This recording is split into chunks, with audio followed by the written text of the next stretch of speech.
आदाब, सुनहरे तेलंगाना में आपका इस्तकबाल है। मैं हूं आपके साथ सैयद अनवारुल्लाह गौरी। बढ़ते हैं खबरों की तफसील की जानिब, लेकिन उससे पहले एक नजर हेडलाइंस पर। तेलंगाना में फोन टैपिंग मामले में मजीद 2 पुलिस अफसरान की गिरफ्तारी। एडिशनल एसपी रह चुके भुजंग राव और तिरुपतन्ना जेल मुंतकिल।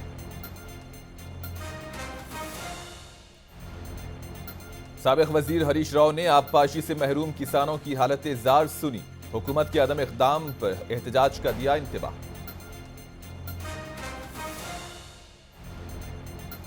साबिक वज़ीर आला केसीआर के एक रिश्तेदार के खिलाफ जालसाजी का केस दर्ज। रुकने पार्लिमान जोगिनापल्ली संतोष ने कार्रवाई को करार दिया सियासी।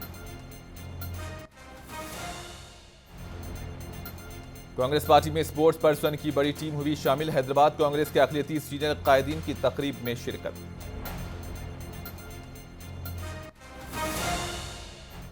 तेलंगाना में फोन टैपिंग मामले में मजीद 2 पुलिस अफसरान को गिरफ्तार किया गया है। एडिशनल एसपी के तौर पर काम कर चुके भुजंग राव और तिरुपतन्ना को गैर कानूनी तरीके से निगरानी की साजिश के इल्जाम में गिरफ्तार किया गया। भुजंग राव और तिरुपतन्ना को मजिस्ट्रेट के सामने पेश करके जेल मुंतकिल कर दिया गया। उन पर इल्जाम है कि तेलंगाना में हुकूमत के तब्दील होने के बाद इन्होंने मुजरिमाना शवाहिद को तल्फ कर दिया। याद रहे कि चीफ मिनिस्टर रेवंत रेड्डी का फोन भी टैप किए जाने का इल्जाम है। प्रणीत राव के बाद अब ये 2 और पुलिस अफसरान भी पकड़े गए हैं। इन्होंने एसआईबी में एडिशनल एसपी के तौर पर काम किया था और बीआरएस हुकूमत के दौरान फोन टैपिंग केस की साजिश रचने के अलावा मुजरिमाना तौर से सबूत को तबाह करने के इल्जाम में सिटी पुलिस ने उन्हें गिरफ्तार कर लिया। इन अफसरों को बेहतरीन कारकर्दगी के लिए मरकजी वज़ीर दाखिला का तमगा भी मिला था।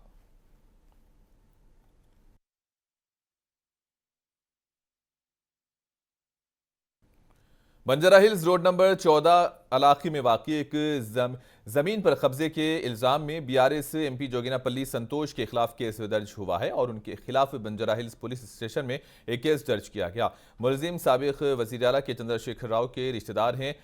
नोवेगा इंजीनियरिंग कंपनी की शिकायत पर संतोष के खिलाफ मुकदमा दर्ज किया गया है। जोगिनापल्ली संतोष कुमार पर ट्रेसपास के अलावा जालसाजी का इल्जाम है। ताहम जोगिनपल्ली संतोष कुमार एक बयान जारी करते हुए इस कार्रवाई और केस दर्ज होने को सियासी बददियानती करार दिए हैं। इन्होंने अपने इंतखाबी हलफनामे में भी इस जायदाद का जिक्र किया था। जोगिनपल्ली संतोष कुमार ने कहा कि शेखपेट में सर्वे नंबर 129/54 में वाक़ई 904 मुरबा गज मकान की अराजी उन्होंने साल 2016 में श्याम सुंदर से कानूनी तौर से खरीदी है। इन्होंने कहा कि मैंने 3,81,50,000 रुपये अदा किए और इससे रजिस्ट्रेशन डिपार्टमेंट में दर्ज कराया, लिहाजा जालसाजी का लफ्ज़ उन पर लागू नहीं होता। उनका यह कहना है कि 8 साल से कोई कानूनी चाराजोई नहीं हुई और उनसे किसी ने राब्ता नहीं किया, और अगर कोई कानूनी मसला था तो वो पहले मुझे कानूनी नोटिस देते, वजाहत तलब करते, लेकिन ऐसा कुछ ना करते हुए उन्होंने बराह रास्त पुलिस स्टेशन में शिकायत दर्ज की।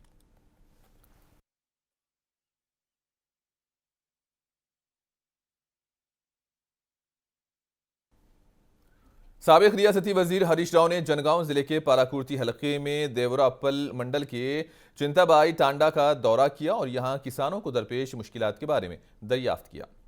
किसानों ने हरीश राव को अपनी शिकायत से आगाह किया और कहा कि नहरों में पानी न होने की वजह से बोरवेल से पानी नहीं मिल रहा है, जिसके नतीजे में फसलें सूख रही हैं।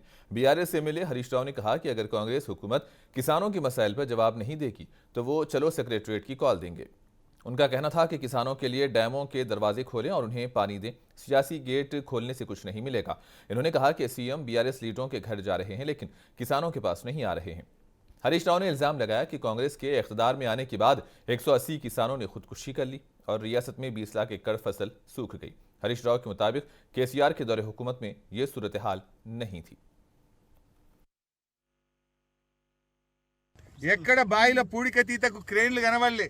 ఇలా కాంగ్రెస్ వచ్చింది, ఊళ్ళల్లో ఊరికి 100 బోర్లు వేస్తా ఉన్నారు. ఊరూరికి మరి కూలీలను పెట్టి క్రేన్లు కిరాయికి తెచ్చి బాయిలు గజం గజం 2 గజాలు లోతు కొడుతున్నారు ఆశ కోసం. అంటే ఇదంతా కూడా అప్పుల పాలవుతున్నటువంటి పరిస్థితి ఉంది. ఇది పూర్తిగా కాంగ్రెస్ యొక్క ఫెయిల్యూర్. అందువల్ల తక్షణమే స్పందించాలి, ప్రభుత్వ యంత్రాంగం కదలాలి, ముఖ్యమంత్రి గారు మంత్రులు హైదరాబాద్లో రాజకీయాలు చేయడం మానేయండి, వ్యవసాయ క్షేత్రాలకు వచ్చి ఎండిన పొలాలు చూడండి, రైతులకు ఆత్మవిశ్వాసాన్ని ఇవ్వండి, ఎకరానికి 25,000 నష్టపరిహారం ఇవ్వాలని చెప్పి డిమాండ్ చేస్తూ ఉన్నాం. ఇవాళ ఇప్పుడు ఈ రైతులు చూస్తూ ఉంటే ఈ అమ్మగారు మనం ఏ పొలంలో ఉన్నామో 4 ఎకరాలు నాట్లేస్తే 2 దొయ్యలు మిగిలినాయి, 3 ఎకరాలు ఎండిపోయింది అంటున్నారు. ఆ ఉన్న 2 దొయ్యల కన్నా మీరు ఏం చెప్పిండ్రు? వడ్లు అమ్ముకోకుండ్రి, మేము వస్తున్నాం కాంగ్రెస్ వాళ్ళం రాగానే 500 బోనస్ ఇస్తామని నమ్మబలికినరా లేదా? ఇప్పుడు యాసంగి వడ్లు కొంటామంటున్నారు. దయచేసి వెంటనే ప్రతి క్వింటాల్కు మీరు ఇచ్చిన మాట ప్రకారంగా 500 బోనస్ ఇవ్వాల్సిందే. 500 బోనస్ ఇవ్వకుండా రేపు పార్లమెంట్ ఎన్నికల్లో కాంగ్రెస్ పార్టీకి ఓటు అడిగే హక్కే లేదు. రైతులందరూ మీకు గుణపాఠం చెప్తారు. నువ్వు రైతు బంధు మోసం చేసినావు, ఇవాళ కరెంటు విషయంలో మోసం చేసినావు, రైతులకు బోనస్ విషయంలో మోసం చేసినావు, వ్యవసాయ కూలీల విషయంలో మోసం చేసినావు, రుణమాఫీ విషయంలో మోసం చేసినావు. తప్పకుండా రైతులు మీకు గుణపాఠం చెప్తారు. वरंगल वेस्ट एमएलए नायनी राजेंद्र ने एक मीडिया बयान जारी किया। इन्होंने कहा कि बीआरएस वाले ही तेलंगाना के असली गद्दार हैं और इन्होंने तेलंगाना को लूटा है और तुम्हारे पापों पर लोग तुम्हें पत्थर से मारेंगे। उनका कहना था कि कांग्रेस पार्टी को इख्तियार में आए 100 दिन भी नहीं हुए हैं और अभी से हुकूमत पर इल्जाम लगा रहे हैं। इन्होंने हरीश राव के इल्जामात को मुस्तरद करते हुए केसीआर खानदान पर बरहमी जाहिर की।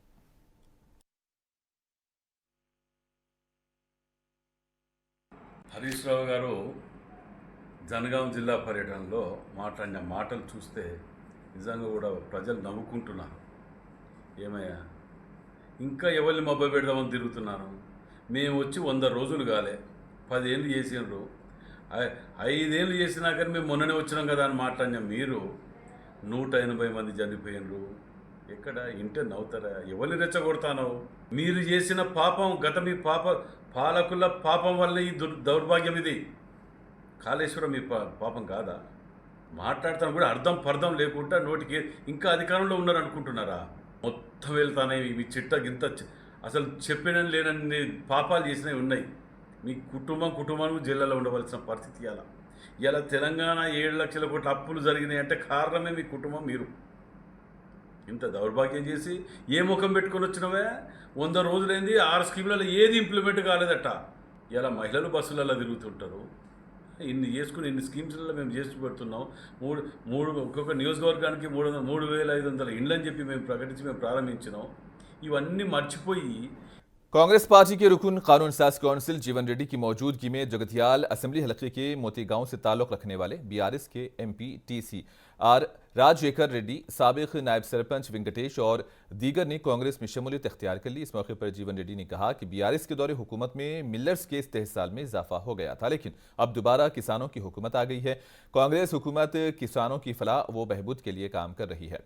इन्होंने कहा कि कांग्रेस किसानों को अक़लतरीन इमदादी कीमत की फराहमी के लिए कानून बनाएगी। इन्होंने लोकसभा इंतखाबात में कांग्रेस को कामयाब बनाने पर जोर दिया। इस मौके पर कांग्रेस के दीगर कायदीन भी मौजूद थे।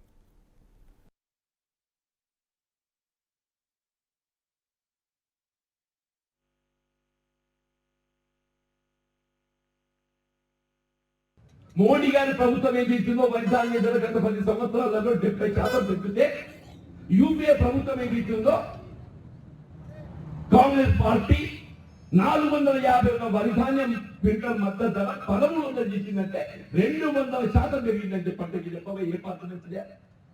హంది చేస్తే ఢిల్లీ సరిహద్దుల్లో రాజకీయాలకు అతీతంగా సంయుక్త కిసాన్ మోర్చా రైతాంగం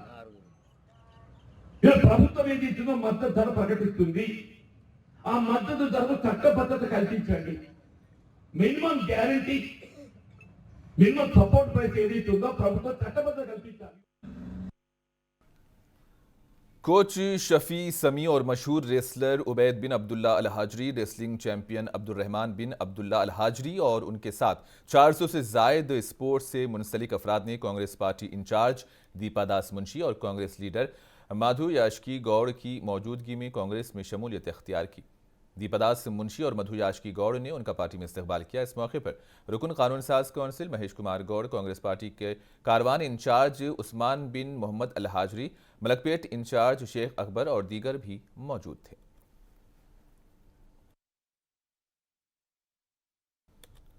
लोकसभा इंतखाबात के जिमन में मरकजी फोर्सेस ने खानापुर में फ्लैग मार्च किया। डीएसपी गंगा रेड्डी के अलावा सीआरपीएफ, स्टंट मिलिंगसन और सीआईज और एसआईज के अलावा दीगर पुलिस अफसरान ने इस फ्लैग मार्च में हिस्सा लिया। इस मौके पर डीएसपी गंगा रेड्डी ने कहा कि जिले आदिलाबाद में पार्लिमानी इंतखाबात के पुरअमन इनेकाद के लिए मरकज से खुसूसी दस्ते भेजे गए हैं और इन्होंने आवाम से कहा कि वो बगैर किसी खौफ के आज़ादाना माहौल में अपने हक़ राय दही का इस्तेमाल करें।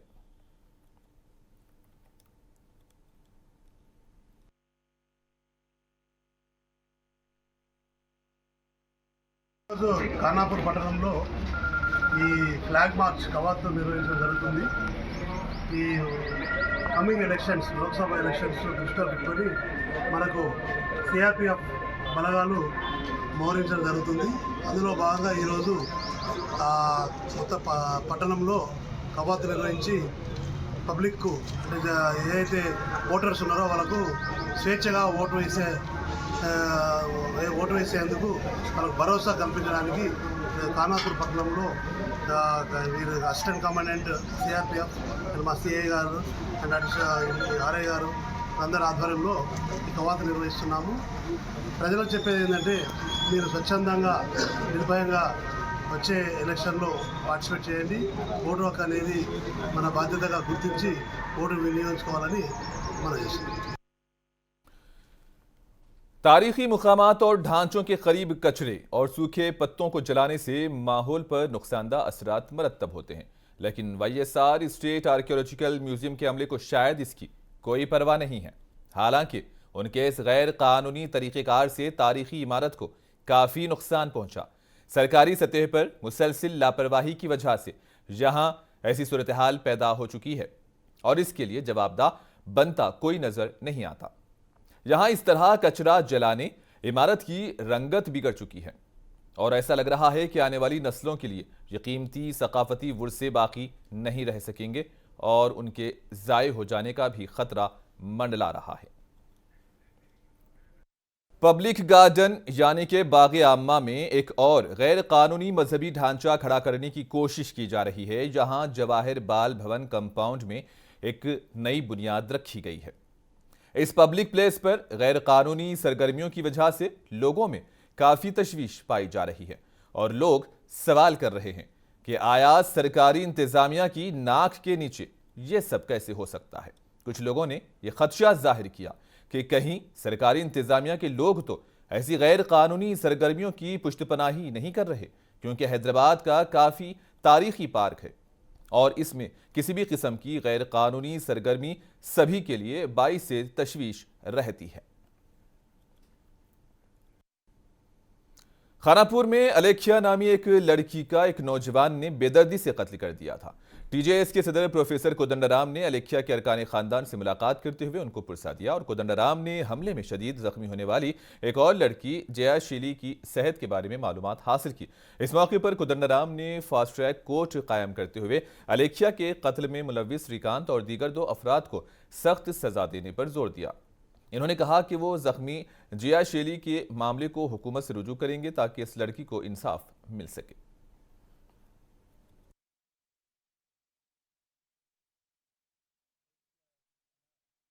అత్యంత దురదృష్టకరమైనటువంటి సంఘటన. అట్లా ఒక వ్యక్తి దాడి చేసిందంటేనే అదొక క్రూరత్వమే ఆ మనిషిలో ఇమిడి ఉంది తప్ప ఇంకొకటి లేదనేది మనం గమనించాలి. ఆ అమ్మాయి పైన దాడి చేయటం చాలా అమానుషం, తీవ్రంగా ఖండిస్తున్నాం. ఇట్లాంటివి పునరావృతం కాకుండా చూడాలని కూడా కోరుతా ఉన్నాం. మరి ఏం చేయాలో అవి అన్నీ కూడా ఒకటి ఆలోచన చేసి సమగ్రంగానే ప్రభుత్వం నివారణ కోసం చర్యలైతే దృష్టిలో తీసుకొని రావాల్సిన అవసరం ఉంది. ఇప్పుడు बच्चों की अंग्रेजी डिक्शनरी है या ड्रग्स का डब्बा, आप खुद देखें और तय करें। इस डिक्शनरी नुमा डब्बे में ड्रग्स भरकर सप्लाई की जा रही है। हैदराबाद में छतरी नाका पुलिस ने इस धंधे का पर्दा फाश किया। मुख्तलिफ किस्म की मुंशियात फरोख्त करने के लिए यह तरीका इस्तेमाल किया जा रहा था। मुलजिमान पुलिस की गिरफ्त में हैं। छतरी नाका पुलिस ने पुरानी बस्ती छतरी नाका थाने के उपुगड़ा इलाके में गोस्वामी आशीष नामी मुंशियात फरोश को गिरफ्तार किया। मुलजिमान के कब्जे से तकरीबन 19 ग्राम MDMA, 6 किलो 225 ग्राम गांजा, एक कार और मोबाइल फ़ोन बरामद किया। मुलजिम इससे कबल मंगलहाट और चारमीनार पुलिस स्टेशन से भी जेल जा चुका है। डीसीपी साई चैतन्या ने बताया कि गिरफ्तार मुलजिम ओडिशा के मिलन देवीनाथ के पास से 6 किलोग्राम गांजा हैदराबाद ले आया। मुंबई के SK बाबा से तकरीबन 19 ग्राम MDMA खरीदी और 1500 रुपये फी ग्राम रकम अदा की। इसके बाद हैदराबाद में उसे 4000 रुपये फी ग्राम फरोख्त किया। అతని దగ్గర 6.225 grams of 6.225 kgs of ganja దొరికింది. అట్లానే 18.75 గ్రామ్స్ ఆఫ్ MDMA దొరికింది. దాంతోపాటు ఒక కొత్తగా ఆక్స్ఫర్డ్ డిక్షనరీ రూపంలో ఇందాక చూపించాము మీ అందరికీ. ఆక్స్ఫర్డ్ డిక్షనరీ రూపంలో స్నార్టింగ్ కిట్ కూడా దొరికింది MDMA కన్జంప్షన్కి చేయడానికి. అతను ఒక కిట్, సో అందరు దాచిపెట్టి ఆ కిట్ కూడా ఈజీగా కన్సిల్. यहीं पर इख्तिताम पजीर होता है, दीजिएगा इजाज़त, आदाब।